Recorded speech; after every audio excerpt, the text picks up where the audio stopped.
What is good? We're back. Got my main man, Chev. What's good, man? You know me, brother. Any day on this side of the dirt's a good one. That's right. Today, we're going to jump into some hidden gems, if you will, some later round guys. You know, we're closing in on draft day, and these are just kind of names that maybe haven't been talked about ad nauseum like a lot of these players, but just want to get you maybe familiar with the name. So when you hear them on draft day, you can pay attention to the landing spot and the capital a little bit, right? And we're going to talk mostly running backs in this show because that's kind of where the depth lies in this particular class, but we'll throw some wide receivers in at the end. So Chev, why don't we jump right in? Let's go down to, I don't know if that's close. I don't know my geography all that well down there. Is Alabama close to your neck? Well, I mean, you know, the closest part of Alabama to me is like 8.5 hours away. Okay. So not really, but I go there often, randomly enough. That's where my in-laws live. That's where my mother-in-law lives. So yeah, we're going to go a little bit further south, and we're going to go to Auburn, Alabama, and Jarquez Hunter. I don't really understand why he's not getting as much recognition. Maybe maybe it's because he's an older guy. Maybe it's because he doesn't really have the flash. But to me, here's the deal. He finishes his career with, 4,400, almost 4,500 yards from scrimmage. And, this year he rushed for 1,200 yards. He goes to the combine. He runs a 4.4. I mean, he's a jack of all trades at the running back position and a master of none. So maybe that's why. And, the 4.4 doesn't necessarily always show itself. It's not like he's a just rocket booster home run hitter, but I think that this guy's going to land somewhere, and then an opportunity is going to present itself because he just plays the position the right way. It's like an arbitrage Devin Neal for me, where I do a lot of things great, but I don't necessarily pop off at one particular thing, but you can't really point to, an overwhelming weakness of my game. So I'll start it off with Jarquez Hunter, and I'll cede the floor to you, brother. Yeah, no, I like Hunter. I know when we were watching some Tank Bigsby tape, you'd get a splash of some Hunter in there. Went on a show with Cody Carpentieri, and he kind of put me on some game with him. So went back and watched some. A lot to like there, man. Came in at 5'9", 204. Is that correct at the combine? That's the one. Yep. But put together some solid career numbers throughout. He was under 6 yards per attempt in 2023, but just under there at 5.9. So 6.9, 6.4, 6.5. Then this last season, is a senior. So again, probably a little older, 1,200 yards, 6.5 an attempt, eight TDs. But really the missed tackles force is, as I think, really represents his game really well. 59 of those. And then on top of that, the other part that, and I'm not saying that you mentioned the 4.4 speed, so it's pretty good, but 42 runs of 10 yards or more, which was 5th, 23 runs of 15 yards or more, that was 7th overall. So he's getting it done in some of the kind of breakaway chunk yardage metrics that you want to see. He's got some speed, 21 receptions, so you can't be upset about that. He had 762 yards after contact. That's good for 19th. And then he was 4.10 yards after contact per attempt, which is pretty solid. So checking some really good boxes with running back production. Again, not crazy productive with yardage his whole year, but pretty good when he did get the ball as far as his yards per attempt. So Hunter is somebody that absolutely needs to be on your radar. I think there's potential for him to be just takes one. Like, he could be a 4th, 5th round guy, right? That's what I'm saying. Like, I think he's more, 4th would be an absolute home run for me in just kind of crystallizing my opinion of him as a player. 5th round, 6th round is probably more where he lands because this class is very deep at other positions, and you feel like you can just go get, you can just throwing dice, fishing with dynamite with running backs, it feels like, in this class. And everybody I know, Scott Connor, I was on a show with him, and he said, running back 6 through 25, we don't have, it's not, they don't really matter that much. And it just kind of, and I'm like, sure. So if he's going to fall into that range, most likely, more definitely not 1 through 5. So if he gets in a favorable landing spot, I mean, he reminds me a lot of Cam Akers. Like that's, and I could see things working out that way for him, but he's not going to get that type of draft capital. So it's going to take him outworking somebody and earning a spot in, either working his way up through special teams or something like that. But this is a guy that I really believe in. Yeah. No, I think there's a lot to be excited about. So I think it was fitting to lead the show off with him. And, this year's class, I think, is going to maybe skew some metrics because it is so deep at running back. And there are some really good ones outside those top 5 that can, and we've been saying it for the last few shows, is I don't think the top 5 guys aren't the guys that I'm worried about taking somebody's job, right? I think that those guys are going to walk into spots that are fairly open. It's these other guys that we need to worry about. Somebody like Hunter is a prime candidate to come in here and steal somebody's job that you weren't expecting, right? Exactly. So these are the kind of guys we're going to talk about tonight. I'm going to go to some more receiving kind of style running backs here. And what I like about this group here is, throughout all of these guys, I think Hunter is one of the more well-rounded backs that we're going to talk about tonight. I think these next two, and I think we could throw a third in there, really, maybe not quite on the level that those guys are, but maybe more explosive, definitely more explosive. Woody Marks, Lequint Allen, and we'll throw Jaydon Blue in there, right? And we'll kind of give each of them their due a little bit. For especially for Marks and Allen, you have 2 really good receiving backs, right? And so what those guys can do is they can establish themselves a role early on to expand upon that role because they are so proficient at receiving, right? And Jaydon Blue had 48 targets and 33 receptions this year. He's younger and more explosive than those guys. So he's going to be a little bit further up the chart, I think, for a lot of teams. So Jaydon Blue is somebody that we need to give some love to. 5'9", 196, ran a 4.3 40 time. Again, 21 years old. So Woody Marks is a 5th-year senior kind of guy. So he's a little older. So we had some fun discussions about Woody. Yeah. But every time Blue gets a chance, he's good. But because he had such good backs in front of him, you didn't really get to see a ton of them throughout. But this year, I thought he had a really solid year. He went to the combine, showed his explosion, sub 200. But as we've gone on, we're not so concerned. I think we've at least gotten rid of the moniker of being upset about having to be at that 200 mark. If you're close enough, it's fine. I think Jaydon Blue has the explosion to be on your radar, some pass catching chops. Yeah. I don't think he's an excellent between the tackle runner, but solid and improving. I don't think he's super powerful, but the burst and the quickness is all there. Yeah, I mean, you could 100% see Jaydon Blue going somewhere that's going to utilize the running back, as a weapon out of the backfield. I mean, there's places that are screaming for that role. Dallas has used that role, to fruition, like fruitfully before. I mean, we've talked about it's not the sexy pick that we want for Sean Payton, but that offense screams for a pass catching running back. Neither Audric Estime nor Jaleel McLaughlin can do it. I mean, like I said, I mentioned earlier, Dallas, they don't have a guy who's great at catching passes. I mean, Miles Sanders puts that monster week up in week 18, but I still don't believe that he or Javonte Williams is the answer. And so they caught a lot of balls last year, but he's not necessarily a receiving.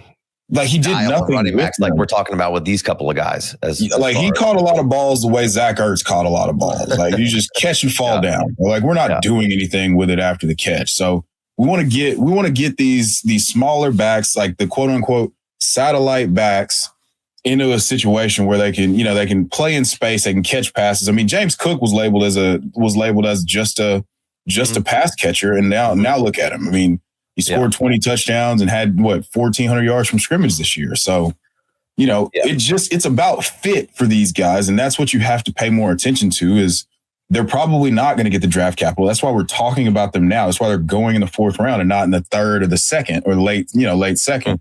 So, yeah. Right. Jaydon Blue, really athletic, very fast. And, he flashed some on tape, but we're talking about him because he's going to be a day 3 guy that likely will be available in your 4th or 5th round of your drafts. Right. And if he goes, any of these guys get the right spots, and we could see them take somebody's spot into the third round. But a lot of these guys right now are late fourths, later round guys that we just want to put on your radar. So Woody Marks, we'll keep it moving. A little bit older guy, 5'10", 207. But what I really like about Marks is 247 career receptions, right? Mm-hmm. That's a staggering number for a running back. 58 as a freshman, 75 as a sophomore. And then this year transfers to USC from Mississippi State. He puts up 1,133 yards rushing, 5.7 an attempt, and 9 TDs. He is 24, just turned it in December. So, along that Tyrone Tracy age curve there. But again, him and Lequint Allen, we can kind of throw him in this discussion. He's 6 foot, 204, had a really good year, 72 targets, 61 receptions. The year before that, 44 targets, 38 receptions, had 903 rushing yards this year. Did have 14 TDs, did Allen. And that was good for 16th overall. But these two guys, again, can just establish themselves. And I think I like Marks more as a runner than I do Allen.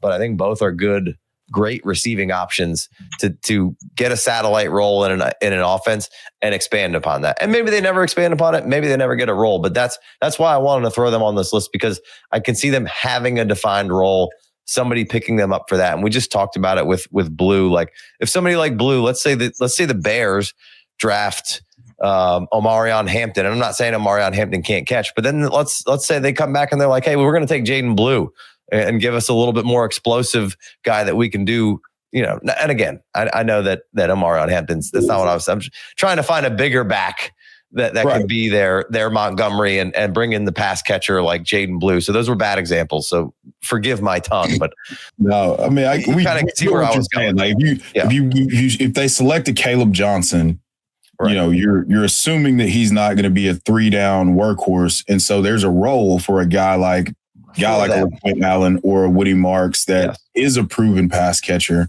to step into.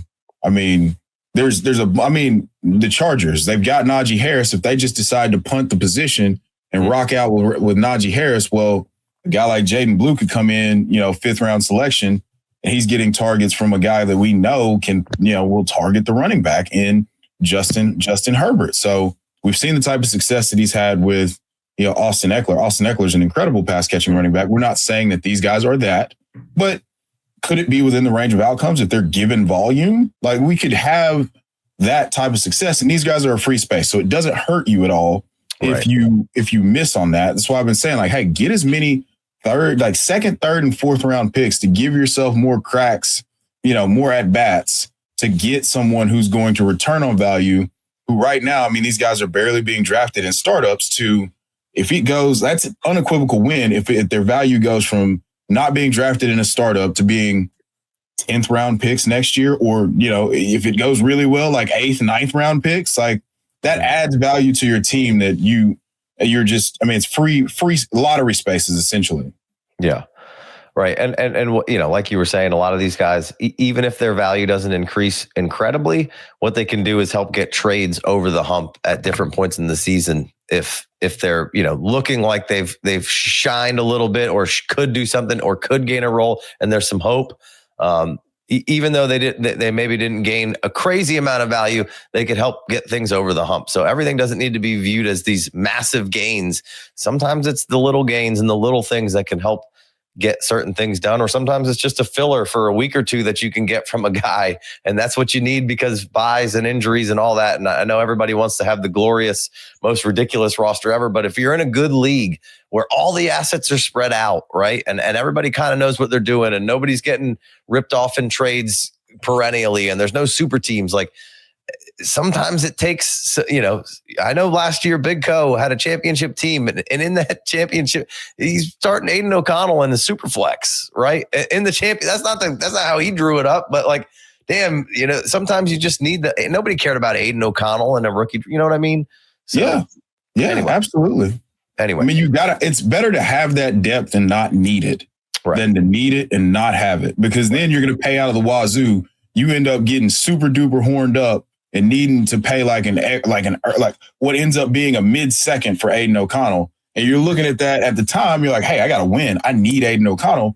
And now you're looking at that with the boo-boo face because you gave up a mid-second for Aiden O'Connell. Yeah. And you know, what Chev in principle is saying is correct. So don't jump on him because no one will ever like, hey, when you get in those positions where it's a win or go home situation and you need something, people do crazy shit. So I mean, I feel what you're saying there. We're not telling you stuff that like we haven't personally experienced before. And if you played enough dynasty leagues, you'll understand what we're saying. It's not, hey, Aiden O'Connell's worth a second. It's I might have to pay for Aiden O'Connell to be on my roster to give me points. So I'm not starting a flex-worthy running back in my super flex spot. Yeah. Yeah, I know. In our OG league, our OG dynasty league, like both guys were starting in their flexes, just bums. I forget who they were, but like dudes you never expected to be in your lineup, and that's just what it was at that time. And so these guys can be very important, even though the elite, the fantasy elitists will tell you otherwise. All right, let's talk about Marcus Yarns a little bit. Delaware. Come on. My wife's alma mater. She's a blue hen. Oh, wow. Yeah. Oh, wow. So hit me with a little Yarns for your pleasure. So the first thing that jumps out to me is you're doing your due diligence and you figure out, oh man, he hit 22 miles an hour on the GPS. He's not a huge guy. I mean, he's 5'11", you're 5'10", like 190, 193, if I'm not mistaken. And he hit 22 miles an hour on the GPS. So it's not as impressive as Caleb Johnson hitting 22 miles an hour, but 22 miles an hour is moving no matter how you slice it. He's an excellent receiver. When I first watched him play, I was like, oh, this is a lot like Danny Woodhead. And so that's kind of my thought process with him. I mean, we're talking about a guy who put up, 800 yards rushing and then 300 yards receiving. And then he goes to the Senior Bowl and he's great as a receiver.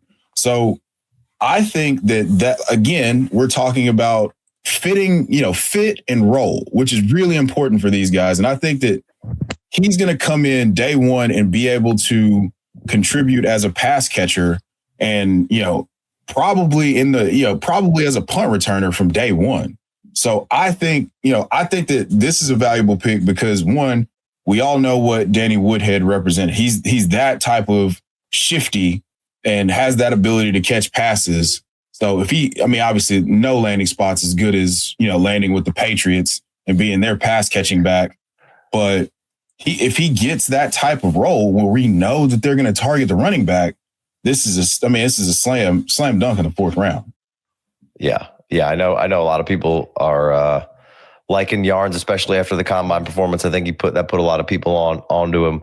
So definitely a name that we need to keep our eyes on coming out of the University of Delaware. So it's always good to see some of those guys. And I know another one is I always forget his name. Land Larison, the bull wrestler. Yeah. Land Larison. So yeah, that's another one. Now, I will say this. One of my co-hosts, Biggs, is from that area. And so he's been talking about this dude since like before the FCS playoffs started. And he goes out and he's the best player in the FCS playoffs. And he gets hurt. And he's not able to go to this. He got invited to the Senior Bowl as an FCS guy, which is huge. Yeah. And then he can't participate in the Senior Bowl. And then his pro day, he ran 4.46 and I think had a 38-inch vertical and did like 23 reps at 225. So he's strong. I mean, he's 6 foot, 215. He's very strong. Guy. Yeah. I mean, he's an exciting one, which, people count that against him. But I've learned my lesson. Like, I saw what Danny Woodhead did. I've seen what Cam Scatterbo. I'm a believer. So he's a priority undrafted free agent. But I mean, people got all super horned up for Dylan Laube last year. Yeah. This dude's better than Dylan Laube. Yeah, for sure. He's definitely better than Dylan. I like Dylan's pass catching prowess, but he's super interesting. All right, let's keep it moving here.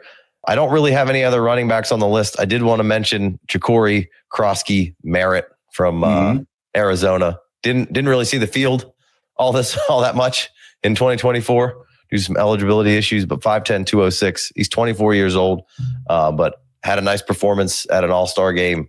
And really from New Mexico to Arizona, put up a really solid career, right? And I know he's getting a little bit of love right now. So definitely just a name to keep an eye on, the hyphen. Oh, yeah. Like, Ed brought him up, and I believe it was Ed in the disc. I mean, in the group. Zach. Was it Zach? I think so. Either way, it came up in the group chat the other day. I was like, wait, what? I haven't paid very much attention to this guy. So that's one I'm going to have to do my homework on, because I was not aware that he won, was it Shrine Bowl MVP? Mm-hmm. Yeah. So that's he's got some good career stats throughout.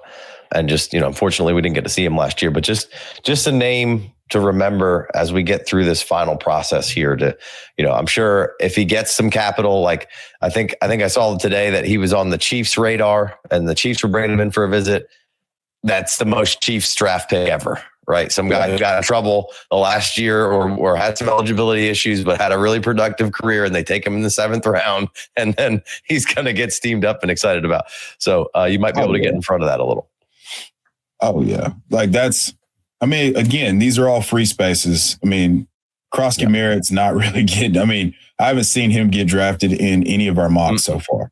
Nope. All right. We'll give Rocket Sanders some love, because, just throw the name out there. And I think everybody knows that name, but I think he's a solid player who can contribute right away as far as like maybe even just kind of giving that TD vulture, just give you a nice solid backup run there. Don't want to get too deep on him, but wanted to give him a little bit of love on the show. You want to throw some wide receivers out there? I know we're not legally allowed to talk about wide receivers late round. Not in this range, buddy. The process is listening. Right. And listen, we know the numbers, we know the process. Before we do that, though, I do want to mention Tahj Brooks. Yeah. Sure. Tahj Brooks. That's Texas Tech, back-to-back 1,500-yard seasons.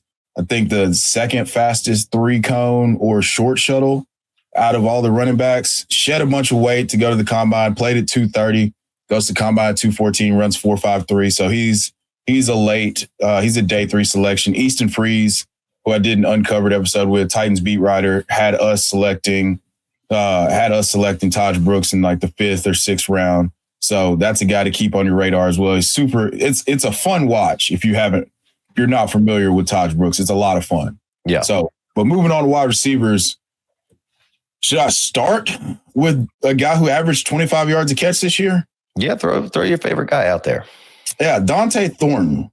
Now he actually got, so the Titans brought him in for a top 30 visit. This is a guy that's going to go in between that, in that round 4 to 6 range.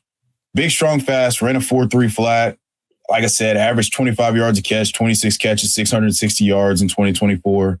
And it looks, like I said, Jarquez Hunter didn't look like he ran a 4.4. Donte Thornton looks like he runs a fucking 4.3. So that's a name to keep an eye on, because he's got the length, he's got the requisite size at 6'5", 205, and he's fast as hell. So I'll lead it off with Donte Thornton. Yeah. No, I like bringing Thornton up there. I'm going to lead off. I'm going Ricky White and Tai Felton here. I've talked about both of these guys throughout the process. I think Ricky White is a really good wide receiver. Sat out for a season at Michigan State. Then he went to UNLV. 6'1", 190. He's 23 years old, but I think he can play inside and out. I think he's a really fluid player. I think he can get you deep a little bit. 46 first downs, 4 yards per route run, 4.05 yards per route run, 115 targets, 75 receptions, 1,300 yards, 7 TDs. That was in 23. And then 24 comes out with 3.22 yards per route run. Did have some drops, but we know drops aren't super sticky. We can figure that out. But flip-flopped in the slot, played 27% in the slot in 23, 36% in the slot in 24, 63% out wide in 24, 72% out wide in 24, or 23 rather. So, had the pedigree to go to a place like Michigan State, then transfers to somewhere like UNLV and just puts up numbers. Again, a little bit older, but I think this it would be a late round guy that I'd be interested in adding to the team, depending on kind of where he where he lands. I think a really solid receiver. And then Tai Felton, coming out of Maryland, got some really good speed, can stretch the field, but great yak guy. He was fifth in yak with 590 yards. Again, 70% out wide, 30% in the slot.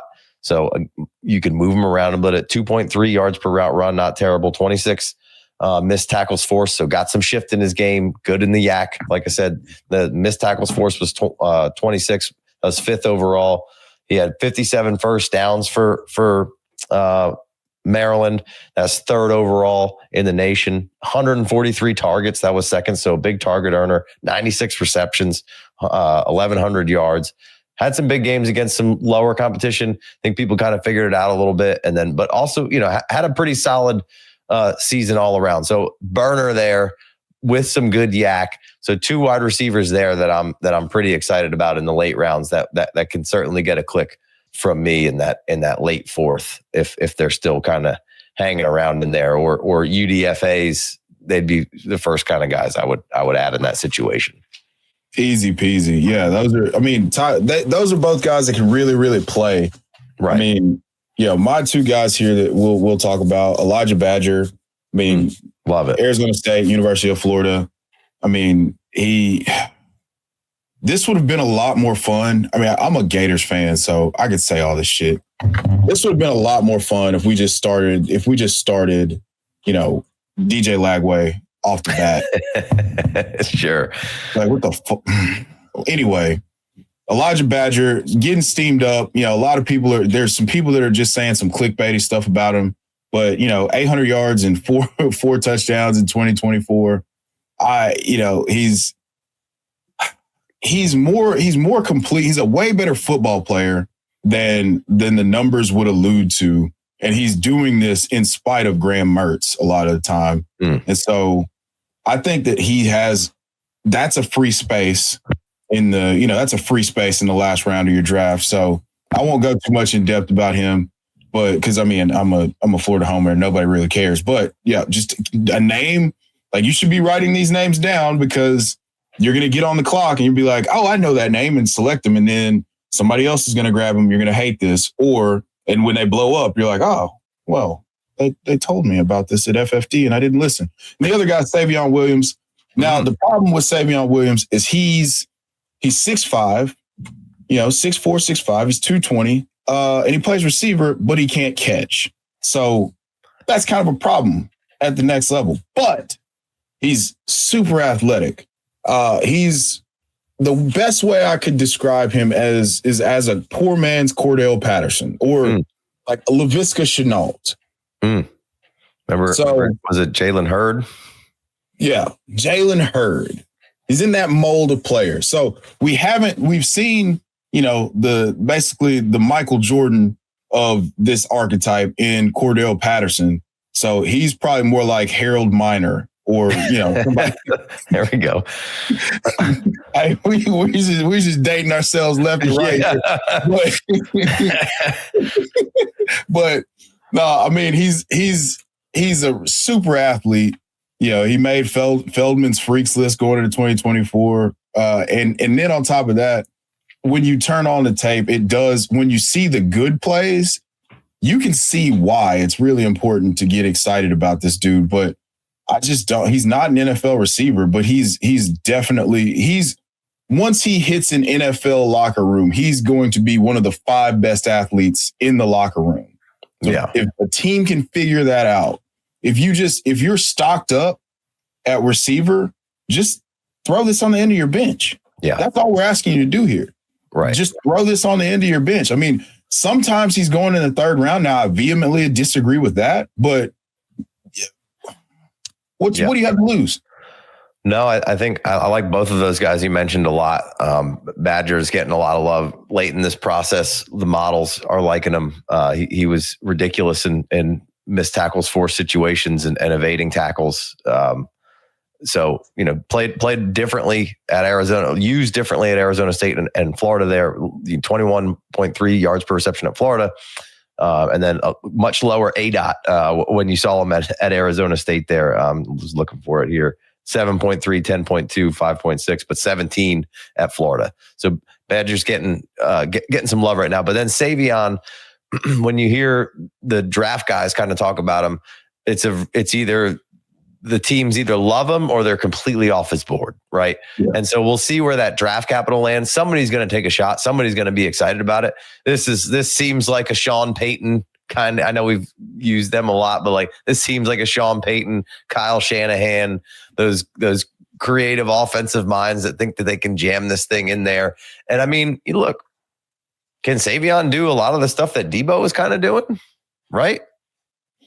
Yeah, I mean, as long as the ball is like handed to him, right? He's got to work on the catching a little bit. Yeah. When I talked to Cody Carpentieri about him, he was saying that he should just full on embrace the running back situation. The problem is there's one 6'4" running back, and he's a first ballot Hall of Famer. Yeah. So you don't really have a huge sample size to choose from if you're talking about making 6'4" running backs. Like it just we don't have a lot to go off of. I mean, Brandon Jacobs. He's not that. No. He's a crazy athlete, and somebody's going to fall in love with it and probably take him a little too early, which will probably help the draft capital as far as your rookie drafts go a little bit. And if it's the right guy and it's the right scheme, like somebody's going to fall in love with, well, guess what I could do with that? And then probably never actually do any of it, because that's just the way those things almost always go. It's like, oh, imagine what he could do like that, use like this. And it's like, yeah, it happens like twice a game and something stupid happens. And then he's back off the field. And then there's the one game where he does something crazy and you're like, damn, Savion's awesome. It'd be kind of cool to have him. And then 2 more games. And you know what I mean? So I think Cordell Patterson, what's that? Yeah. If you're super interested, just go look. If you're really interested in this guy, just go look at Laviska Shenault's game logs and go look at just how long it took Cordell Patterson to actually be relevant for fantasy. Yeah. But again, worth a deep stash, taxi, whatever. And because the athleticism is there, that was tantalizing for maybe what could be if we get the hands corrected and could get him the right coaching to help the receiving part of his game. We didn't touch on any tight ends or quarterbacks in this. Quarterbacks for me are going to be completely draft dependent, where they go, capital, all that kind of stuff. But I'm sure we'll have some for you. We wanted to stick with mostly running backs and wide receivers here. Chev, where can we find you? You know where to find me, brother. I'm at Chev90 on X, Chev Sanders. It's the thermal picture of, me outlined. You know where to find me. You'll find out everything that I've done is on there. So just do that. And then if you want to watch me here, I'll be here. He'll be here, baby. Locked and loaded. We'll be doing some draft coverage on Patreon. We'll hit you with some live reactions on the shorts. So make sure you're following on all socials during the draft. We got all sorts of extra content on the Patreon side of things. So if you want more of us, you can get it over there, as well as drafts, ADPs. Rankings will all be updated right after the draft. We got some good rookie draft player page material here that Jason and the boys analytically have been working on. We're about to have a whole analytical team over here. Freaky in them sheets, boy. Oh yeah. So a lot of work's been going in there. Gonna maybe start building model airplanes. So we're working on some models, working on some different things over here, mostly to bring you the numbers, do the math ourselves, and then try to help you add some context to the numbers, just like we always try to do over here. So got a bunch of fun stuff in the works. Keep it locked and loaded. 5-star review if you're listening on the pod. We know that there's a big discrepancy there. Just press the button. Give us 5 stars. Helps your boys out. It's free. Pass it along. All right. Until next time. Peace.